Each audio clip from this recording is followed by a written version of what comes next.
That moment where Jimmy Smith called the 1, the 2, the 3, and that pop from the TD Garden with Big E becoming the brand new WWE Champion is the biggest moment in that building since the Boston Celtics won the 2008 NBA Championship. And no, I'm not kidding. On Monday Night Raw, 72 hours ago, a new star was born.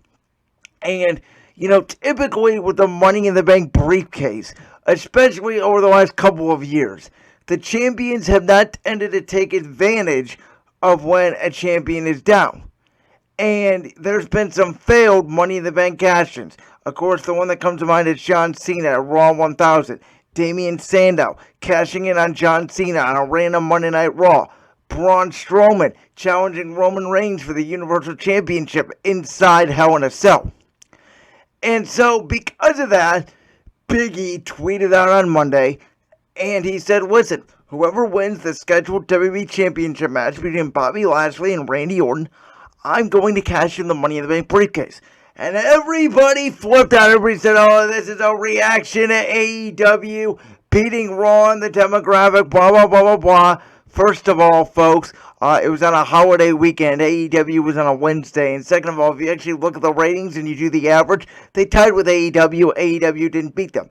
That is not the here nor there. What is here nor there, though, is Big E called his shot. Usually, Money in the Bank winners do not call their shot. And so Big E said, hey, listen, this WWE Championship match between Randy Orton and Bobby Lashley, it was supposed to have an Extreme Rules.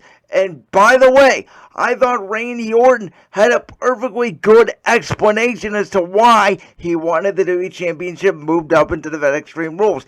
He wanted to get the almighty WWE Champion Bobby Lashley out of rattled. And as he said, when you go to Adam Pearce and Sonya Deville, he's Randy freaking Orton. He's going to get that match. So we get to the main event of the show, and Randy Orton and Bobby Lashley have a great match. Bobby Lashley hits Randy Orton with a spear. I'm begging Randy Orton to kick out. Randy Orton does kick out. The only thing I didn't want to happen at the end of Monday Night Raw is for the almighty WWE Champion to still be the almighty WWE Champion. I thought Bobby Lashley's championship reign after Drew McIntyre was quite boring. I didn't love the feud with him and Kofi Kingston. I didn't love him and Goldberg. This Randy Orton feud kind of fell flat for me. But Randy Orton and Bobby Lashley before Monday Night on Raw hadn't gone one-on-one since 2007. And that was an old school fight. Barn burner, throwing hands, the suplex off the top rope. Bobby Lashley hits the spear. Randy Orton kicks out at 2. Randy Orton hits Bobby Lashley with the draping DDT and the RKO. MVP, though, helping Bobby Lashley get to safety due to the fact that Randy Orton was so beat up from the attack of Lashley from the spear.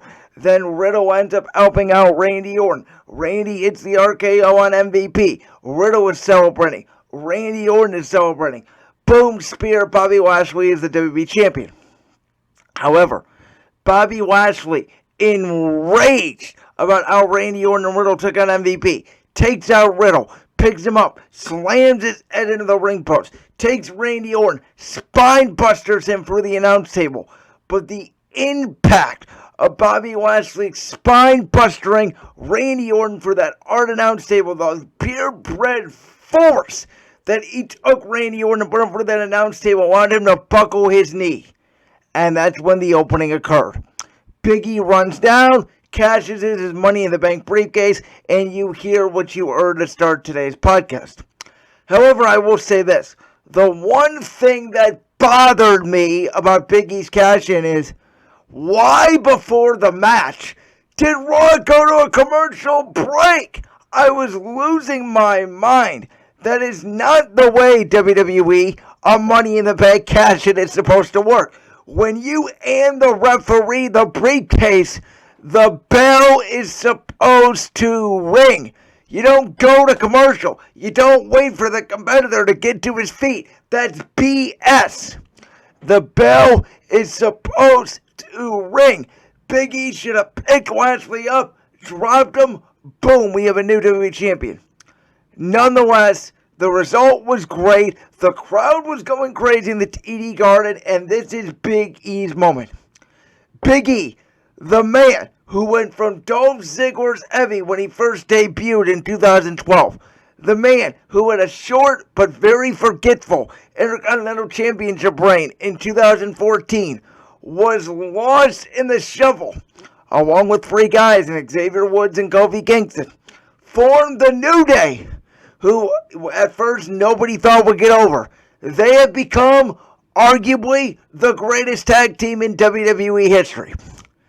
Big E, this man who was in a tag team with Kofi Kingston and Xavier Woods for 6 years and was always viewed as a guy with great potential, but he just didn't have it.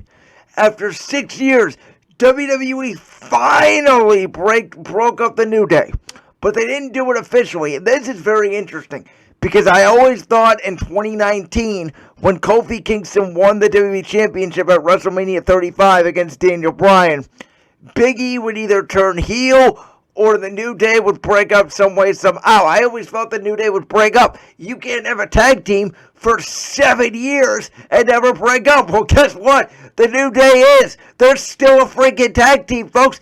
Big E is still a part of the New Day. And Kofi Kingston was still a part of the New Day. And guess what? Kofi Kingston got squashed by Brock Lesnar. Big E didn't care. Big E waited. He got his time. He finally broke out on SmackDown in 2020 with a great rivalry with Sheamus, won the Intercontinental Championship from Sami Zayn on Christmas night on a beautiful moment in a lumberjack match, held the championship all the way to WrestleMania, entered WrestleMania 37 in Tampa Bay as the Intercontinental Champion, and then he wins Money in the Bank. And you knew it was only a matter of time. And I kept banging the table on my Raw rebounds, on my SmackDown scores, on this podcast. I said, please, Big E, please do not cash in on the Universal Champion Roman Reigns.